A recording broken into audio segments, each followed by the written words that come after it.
তার মানে বছরের শ্রেষ্ঠ দিন আরাফার দিন। এদিন আল্লাহ এত সংখ্যক বান্দাকে একসাথে ক্ষমার ঘোষণা দেন, বছরের কোন দিন এত মানুষকে ক্ষমা করেন না।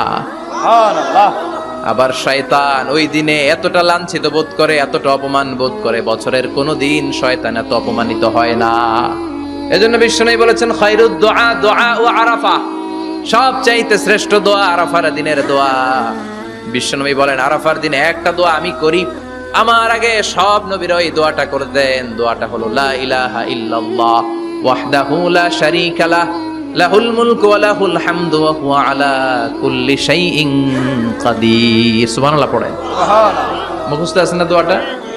এটা পড়বেন। বিশ্বনবী আরাফার ময়দানে এই দোয়াটা পড়তেন। তাহলে বোঝা গেল বছরের সব দিন সমান না।